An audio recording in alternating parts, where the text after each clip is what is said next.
नमस्कार जोहार। अभी हम बुंडू स्थित ताव मैदान में है, जहां बदलाव संकल्प सभा होने को है। आज कुछ ही देर के बाद जो है कार्यक्रम स्टार्ट होंगे। अभी लोग यहां लगातार इस बदलाव संकल्प सभा में पहुंचने का काम करेंगे और निश्चित तौर पे जो है कह सकते हैं विधानसभा चुनाव में बदलाव देखने को मिलेगा।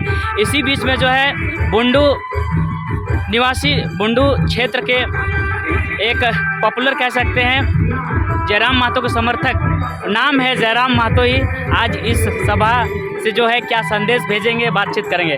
दादा सबसे पहले जोहार। जोहार। आपके दर्शकों को भी मेरी ओर से बहुत बहुत जोहार रहेगा और सबको मेरी ओर से बहुत बहुत स्वागत रहेगा।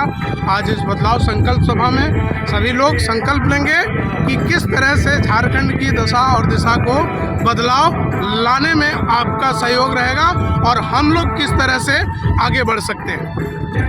जिस तरह से लोकसभा में प्रचंड लाया है वोट और पूरा अलग अलग पार्टी को जो है चौंकाने का काम किया है, निश्चित तौर पे जो है बदलाव देखने को मिलेगा। तो जो कमियां लोकसभा चुनाव में रहा, क्या विधानसभा में उस कमियां को ख़त्म करके जो है बदलाव हो पाएगा?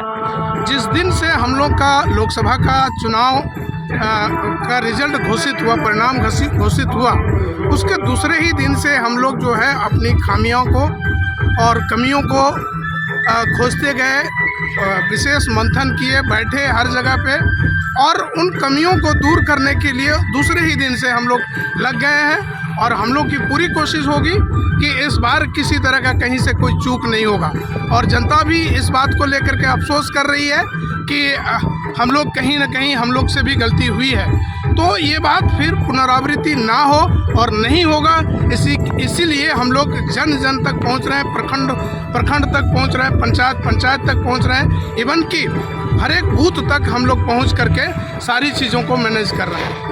क्या लगता है, जो लोग जनसभा में जो भीड़ आती है, जो लोग आते हैं, वो लोग चुनाव में साथ देते हैं नहीं देते हैं, इस चीज़ को आप लोग एनालाइज कर पाए कि नहीं पाए? निश्चित तौर पे देखिए, जितनी भी जनसभा में लोग भीड़ आती है, निश्चित तौर पे हम कहेंगे कि सारे लोग हमारे पक्ष में हैं और ऐसे भी बहुत सारे लोग हैं हमारे पक्ष में जो दबी जुबान में बोलते हैं लेकिन सामने नहीं आ पाते हैं। कहीं न कहीं किसी न किसी पार्टी के साथ वो बंधे हुए हैं, वर्षों से बंधे हुए हैं, कोई 24 साल से बंधे हैं, कोई 50 साल से बंधे हैं, जिसके कारण उस बंधन को अभी तक तोड़ नहीं पाए हैं। लेकिन धीरे धीरे जिस तरह से आंदोलन का रुख बदलते जा रहा है, उस हिसाब से लोग धीरे धीरे हमारे साथ जुड़ रहे हैं। बुंडू में भी हमने बहुत जगह जनसंपर्क किया, बहुत सारे लोगों का यही जवाब था कि भैया हम लोग आपके साथ हैं, हम लोग खुल के ज़रूर नहीं आएंगे, लेकिन मंच में नहीं रहेंगे, लेकिन हम लोग आपके साथ हैं और आपके साथ हर संभव प्रयास करेंगे कि हमारी जो भीड़ है बढ़े।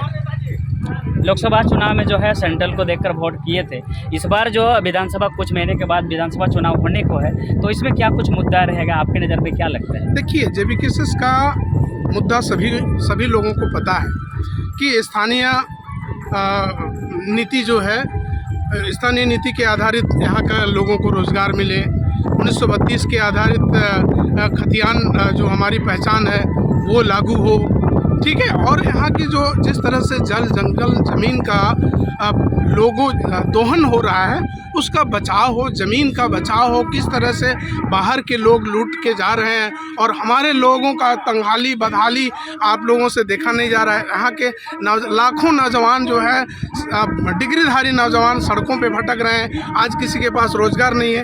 रोज़गार बेशक हमारा मुद्दा रोज़गार है ही, और रोज़गार के साथ साथ स्थानीय नीति जो है, स्थानीय नीति के साथ जो हमारा लोगों को रोज़गार मुख्य मुद्दा रहेगा।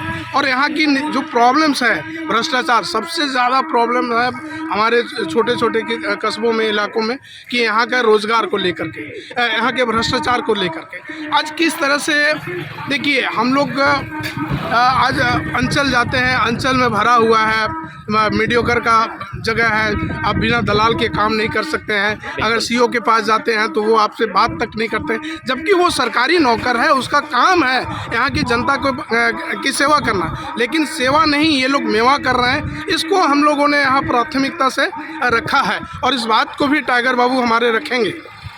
विधानसभा सिल्ली विधानसभा से मुझे लगता है आप आते हैं। हाँ, आपकी नज़र में बहुत लोग जो है कि हम लड़ेंगे, जो लोग लगातार आंदोलन में जुड़े हुए हैं वो लोग ऐसे बहुत कह रहे हैं कि हम लड़ेंगे, लेकिन एक मापदंड तय किया गया है और उस मापदंड को देखते हुए आपके नज़र में कौन ऐसा फिट बैठेंगे लोकसभा मतलब विधानसभा चुनाव को लेकर देखिए सिल्ली से? देखिए, ख्याली पुलाव तो हर कोई अपना अपना पका रहा है, उसके लिए सभी लोग स्वतंत्र हैं, क्योंकि सब लोग का योगदान है, सभी लोगों का योगदान है कि सभी लोगों का योगदान है आंदोलन में, सभी लोगों का योगदान है इस जेबी केसेस को बढ़ाने में। तो मेरा कहने का मतलब ये नहीं है, उसका एक मापदंड है। आज ये भी देखा जाएगा कि सर्वे भी होगा और हो ही रहा है कि किसका कितना जन समर्थन है और कौन जो है इस क्षेत्र के लिए सबसे ज़्यादा किसकी पकड़ है।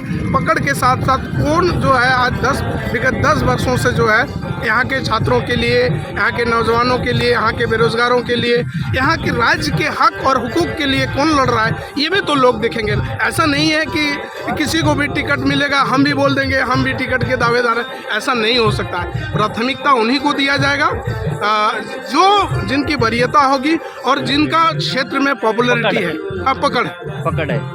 और आज इस बदलाव सभा से क्या संदेश देंगे, क्योंकि आप लगातार लोग को जगाने में लगे हुए हैं, एक्टिव करने में लगे हुए हैं, आज यहाँ से क्या संदेश देंगे? बदलाव संकल्प सभा का यही संदेश रहेगा, आप सब आएँ, टाइगर जयराम महतो की बात को अच्छी तरीके से सुने और आप लोग सब अमल करें। और देखिए, इस बदलाव से क्या है, कोई एक आदमी बदलाव नहीं ला सकता है। इस बदलाव से आप हम सब जितनी जनता है सबको बदलाव लेना होगा और सभी को संकल्प लेना होगा कि आज जो है हम लोग इस राज्य के लिए एक संकल्प लेते हैं, एक प्रतिज्ञा लेते हैं, विश्व प्रतिज्ञा लेते हैं कि इस राज्य में अब हम लोग बदलाव का जो संकेत आ रहा है उस संकेत को बढ़ावा देंगे और उस संकेत के साथ हम भी अपने बदलाव के लिए तैयार रहेंगे। मतलब कह सकते हैं जिस उद्देश्य के साथ जो है यहाँ बलिदान देने के बाद जो झारखंड अलग हुआ था उस उद्देश्य को पूरा करने में एक साथ एकजुट होकर जो हम लोग संकल्पित होते हुए 2024 में जो है प्रयास करेंगे, है ना? बेशक झारखंड जो है ऐसे नहीं मिला है, झारखंड में बहुत सारी कुर्बानियाँ दी गई है, बहुत सारी माँओं की जो है बहुत सारी माएँ विधवा हुई हैं, बहुत सारी बहनों का सिंदूर उजड़ा है ना। कितने लोग सड़कों पे आए, हज़ारों लाखों लोगों को केस हुआ है। आज कितने सारे आंदोलनकारी के ऊपर केस हुआ है, जबकि मेरे ख्याल से केस भी अभी तक नहीं उठाया गया है। तो बेशक ये झारखंड के लिए कि बहुत दुर्भाग्यपूर्ण रहा है, क्योंकि जब से झारखंड अलग हुआ है कुछ मुट्ठी भर ताकतों के इशारों में चला है। इसीलिए इस बदलाव के साथ आज एक गरीब लड़का, एक किसान का लड़का, एक शहीद का बेटा अगर इस बदलाव के संकल्प को लेकर के आज संकल्प लिया है तो हम सभी को कहीं ना कहीं इस संकल्प में भागीदारी लेना चाहिए। यही मेरा संदेश भी है और यही मेरा निवेदन भी है। एक सवाल ले लेंगे आखिरी, अभी जो है चंपा सोरेन को जो है हटाया गया और जो है पुनः हेमंत सोरेन जो है मुख्यमंत्री बने हैं, उनको लेकर आप क्या कहेंगे? देखिए, एक परिवार है जो सदियों से राज्य को बेचने का काम किया है, जब जब मौका मिला है पूंजीपतियों के हाथों कठपुतली रहा है ना। तो वो कभी नहीं चाहेगा कि सत्ता किसी और परिवार में जाए। वो बिल्कुल कहीं न कहीं वो परिवार जो है धृतराष्ट्र की तरह है, क्या सही क्या गलत कुछ नहीं पता है। आज महज देखिए ना, कहने वाली बात है 3 महीना 4 महीना चुनाव के रहे हैं, है ना। उनको राज्य के लोगों के साथ मिलना चाहिए था, सबके साथ समस्याओं को समझना चाहिए था, क्योंकि कई बार क्या होता है आदमी पद में रहता है, कुर्सी में रहता है, तो उनको बहुत सारी चीज़ें नहीं दिखती है। लेकिन आज ऐसा मौका था हेमंत बाबू के साथ, हमारे वर्तमान मुख्यमंत्री के साथ, कि उनको आज लोगों के साथ जुड़ना था, जबकि वो लोगों के साथ नहीं जुड़े, एक गद्दी के साथ जुड़े। तो गद्दी के साथ चूँकि सदियों से इन लोगों का रहा है, एक परंपरा कह सकते हैं, बाप के बाद बेटा, बेटा के बाद पत्नी, पत्नी के बाद फिर बेटा, इस तरह से जो है नेपोटिज्म चला हुआ है, जो इन लोगों के खानदान के खून में बस गया है। सोशल मीडिया में ये भी न्यूज़ में आ रहा है, चर्चा में आ रहा है कि नहीं, चंपा सोरेन एक बुजुर्ग व्यक्ति थे, उसको कम से कम 3 महीना के बाद चुनाव होना है, 3 महीना तक रहने देना चाहिए। 3 महीना ही नहीं, उसको 3 महीना तो रहने देना ही चाहिए।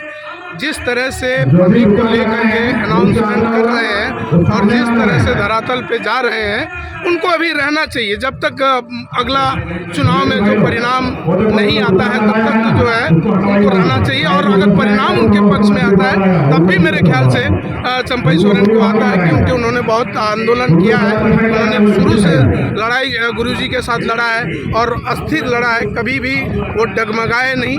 इसलिए ऐसे व्यक्ति को आना चाहिए और ऐसे व्यक्ति को रहने देना चाहिए।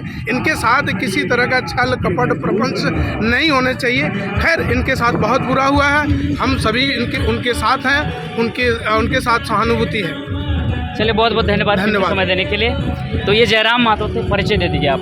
मैं जयराम महतो, ऐसे मेरा सिल्ली विधानसभा का लांदुकड़ी पंचायत सलगाड़ी घर है। पेशे से मैं फिल्म मेकर हूँ।